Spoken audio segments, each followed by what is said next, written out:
محرم الحرام میں یہ 10 کام نہ کرنا ورنہ اللہ تعالیٰ کا عذاب فوراً نازل ہو جائے گا۔ محرم میں جو بندہ بھی یہ 10 کام کرتا ہے اللہ تعالیٰ کو اس پر شدید غصہ آ جاتا ہے، پھر اللہ تعالیٰ اس بندے کو ایسا عذاب اور درد میں مبتلا کر دیتا ہے کہ وہ بندہ بسم اللہ الرحمن الرحیم۔ السلام علیکم محترم ناظرین، اللہ تعالیٰ نے اپنی حکمت اور عدل سے کچھ دنوں پر بعض مہینوں کو بعض مہینوں پر اور بعض اوقات پر فضیلت بخشی ہے، اور تقریباً ہر فضیلت والے مہینے، وقت اور دن میں کچھ نیک کام مسنون قرار دیے ہیں۔ ان میں گناہ کے کام سے روکا گیا ہے اور اپنے رسول صلی اللہ علیہ وآلہ وسلم کی نافرمانی کو زیادہ تر ناقابل توہین بتایا گیا ہے۔ انہی افضل اور محترم مہینوں میں ایک مہینہ محرم اور انہی مبارک دنوں میں ایک دن عاشورہ کا بھی ہے۔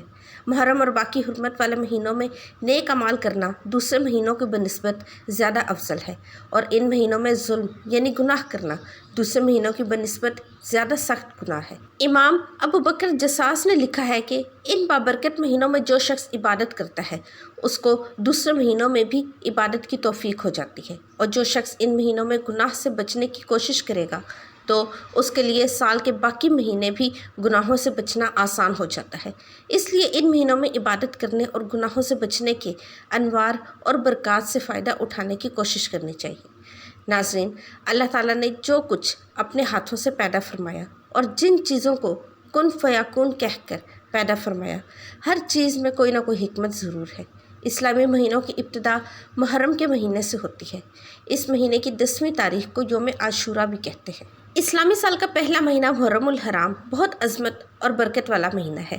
اس مہینے میں جن کاموں کی اللہ تعالیٰ نے آپ کو اجازت دی ہے، ایسے کام کرنے سے آپ کو ثواب ملتا ہے، لیکن کچھ ایسے کام آپ کو بتانے جا رہے ہیں جن کو کرنے سے اللہ کا غصہ بھڑک سکتا ہے، اللہ پاک ناراض ہو سکتا ہے، اور پھر سخت عذاب بھی آپ پر آ سکتا ہے، یعنی جہنم کا درد بھرا عذاب اس شخص کو مل سکتا ہے۔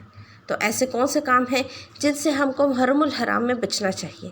محرم الحرام کا مہینہ اس درجہ قابل احترام ہے کہ اللہ تعالیٰ نے قرآن پاک میں اس مہینے کی عظمت اور حرمت کا اعلان کیا ہے، جیسے کہ ارشاد باری تعالیٰ ہے، بے شک اللہ تعالیٰ کے ہاں مہینوں کی گنتی 12 ہے۔ اللہ تعالیٰ کی کتاب میں جس دن سے اللہ نے زمین اور آسمان کو پیدا کیا ہے، ان میں سے 4 عزت والے مہینے ہیں، جو کہ ذی-القعدہ، ذی الحج، محرم اور رجب کے ہیں۔ سال کا یہ پہلا مہینہ محرم الحرام کا عبادت اور عبرت کا مہینہ ہے۔ تو ایسے حرمت والے مہینے میں ان کاموں سے ہمیں بچنا چاہیے جن کو عام دنوں میں بھی اگر ہم کر لیں تو ان سے ہم پر سخت عذاب آ سکتا ہے۔ کون کون سے ہیں وہ کام؟ آئیے آپ کو بتاتے ہیں۔ نمبر 1، پانی پلانے سے انکار کرنا۔ محرم الحرام کے مہینے میں وہ کام جو نہیں کرنا چاہیے وہ ہے پانی پلانے سے انکار کرنا، یعنی کوئی اپنا یا پرایا یا کوئی بھی جاندار جو پیاسا ہو اور پانی مانگے اور کوئی انسان اسے پانی پلانے سے انکار کر دے تو بہت بڑا گناہ ہے۔ جو شخص کسی مسافر کو پانی پلانے سے انکار کرے تو اللہ قیامت کے دن اسے دردناک عذاب دے گا۔ اگر آپ سے کوئی پانی مانگتا ہے تو آپ اسے پلا دیجیے۔ یاد کریں کہ کربلا میں شہدائے کربلا کے اس درد کو جب 3 دن ان پر پانی بند کیا گیا، جتنا درد انہیں اس دوران دیا گیا، اہل بیت کو جو تکالیف دی گئی، ان کو پیاسا رکھا گیا، تو اس لیے محرم کے مہینے میں زیادہ سے زیادہ پانی پلائیے اور پانی سے انکار نہ کریں۔ پانی پلانا بہت بڑے ثواب کا کام ہے۔ جہاں پانی کثرت سے ملتا ہے وہاں تو ایسا ثواب ہے جیسے غلام آزاد کیا، اور جہاں پانی کم ملتا ہے وہاں ایسا ثواب ہے جیسے کسی مردے کو زندہ کر دیا۔ رسول اللہ صلی اللہ علیہ وآلہ وسلم نے ارشاد فرمایا، جو کوئی کسی مومن کو 1 گھونٹ پانی پلائے تو اللہ تعالیٰ ہر قطرے کے بدلے میں پانی پلانے والے کو 1000 نیکیوں کا ثواب دے گا۔ بروز قیامت میدان حشر میں لوگ انتہائی بھوکے ہوں گے، انتہائی پیاسے اور بالکل ننگے ہوں گے، لیکن جس شخص نے اللہ تعالیٰ کے واسطے کسی کو پانی پلایا یا کھانا کھلایا یا کسی پیاسے کو پانی پلایا ہوگا، کسی ننگے اور ضرورت مند کو کپڑے پہنائے ہوں گے، تو اللہ تعالیٰ اس وقت اس بھوک کے عالم میں کھانا کھلائیں گے، رحمت کے سائے میں جگہ عطا فرمائیں گے، حوض کوثر کا مشروب پلائیں گے۔ انتہائی معذرت کے ساتھ کہنا پڑ رہا ہے اور بڑا عبرت کا مقام ہے کہ ضرورت مند کو جھوٹ بول کر، ضرورت مند سے بچا کر اور ضرورت مند کو انکار کر کے جو شخص کھاتا ہے وہ ایسا ہے جیسا پتھر کھا گیا، کہ اس سے اس چیز کا اصل فائدہ حاصل نہیں ہوگا بلکہ سخت دلی پیدا ہوگی۔ حضرت سعد بن عبادہ رضی اللہ عنہ فرماتے ہیں کہ میں نے رسول اللہ صلی اللہ علیہ وسلم سے کہا کہ میری ماں کا انتقال ہو گیا ہے، کیا میں ان کی طرف سے صدقہ کر سکتا ہوں؟ تو آپ صلی اللہ علیہ وسلم نے ارشاد فرمایا ہاں۔ میں نے پوچھا کون سا صدقہ سب سے افضل ہے؟ تو آپ صلی اللہ علیہ وسلم نے فرمایا پیاسوں کو پانی پلانا۔ محترم ناظرین، نمبر 2، کسی پر ظلم کرنا۔ ظلم کرنے سے ڈریں، بے شک دنیا میں ظلم کرنا قیامت کے دن اندھیرے کو بڑھاتا ہے، یعنی جتنا ظلم دنیا میں ہوگا وہ شخص قیامت کے دن اتنے اندھیرے میں رہے گا، اور روز قیامت جب لوگوں کو حساب اور میزان کے بعد پل صراط سے گزارا جائے گا تو ظالم لوگوں کے لیے وہاں اندھیرا ہی اندھیرا ہوگا۔ حضرت ابن عمر رضی اللہ عنہ سے مروی ہے کہ رسول اللہ صلی اللہ علیہ وسلم نے فرمایا ظالم قیامت کے دن اندھیرے میں ہوں گے، جبکہ مومنوں کو اس وقت ان کے اعمال کے مطابق نور عطا کیا جائے گا، اور ساتھ ہی روشنی کے اضافے کے لیے وہ دعا کریں گے، اے ہمارے پروردگار، ہمارا نور آخرت تک قائم رکھ، ہمیں بخش دے، بے شک تو ہر چیز پر قادر ہے۔ دوسروں کی عزتوں سے کھیلنے والے کا انجام دنیا میں بھی برا ہوگا اور آخرت میں بھی دردناک ہوتا ہے۔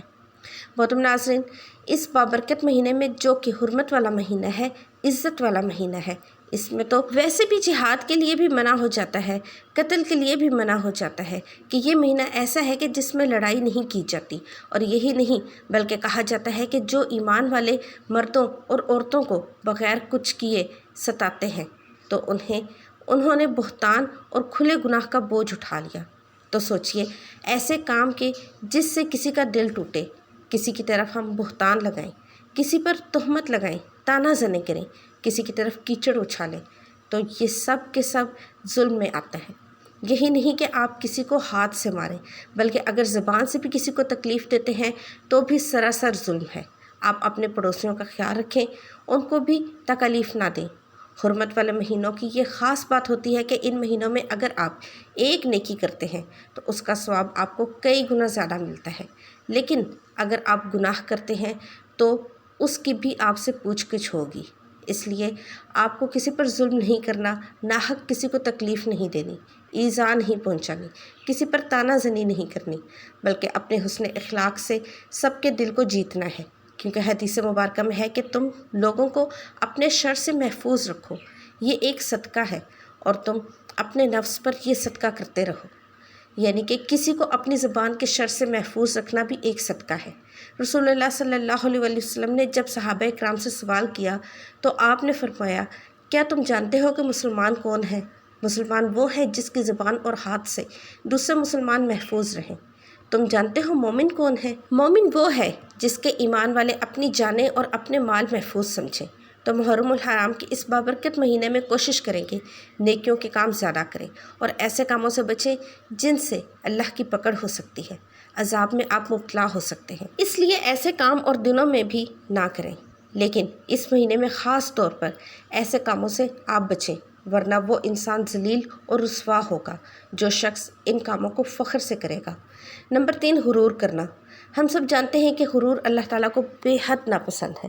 رسول اللہ صلی اللہ علیہ وسلم نے فرمایا قیامت کے دن میدان محشر میں چھوٹی چھوٹی چیونٹیوں کی مانند، یعنی چیونٹیوں کی شکل میں لوگوں کو لایا جائے گا، انہیں ہر جگہ ذلت ڈھانپے رہے گی، پھر وہ جہنم کے ایسے قید خانے کی طرف لے جائیں گے جس کا نام بونس ہے، اور اس میں انہیں بھڑکتی ہوئی آگ ابالے گی۔ تو اس مہینے میں جو کہ بہت پاکیزہ مہینہ ہے، عزت اور حرمت والا بابرکت مہینہ ہے، جس طرح اچھے کام کرنے چاہیے تو ہمیں گناہ کبیرہ یعنی غرور سے بچنا چاہیے۔ نمبر 4، جھوٹ بولنا۔ جھوٹ بولنا اللہ تعالیٰ کو سخت ناپسند ہے، اور جھوٹے شخص پر اللہ اور اس کے رسول صلی اللہ علیہ وسلم کی لعنت ہوتی ہے۔ محرم الحرام ایسا بابرکت مہینہ ہے جس میں ہمیں سچ بولنے کی ترغیب دی گئی ہے اور کہا گیا ہے کہ زیادہ سے زیادہ آپ سچ بولیں، لیکن جھوٹے انسان کے لیے فرمان مصطفیٰ صلی اللہ علیہ وسلم ہے کہ جھوٹ سے بچو، کیونکہ جھوٹ گناہ کی طرف لے جاتا ہے اور گناہ جہنم کی طرف لے جاتا ہے۔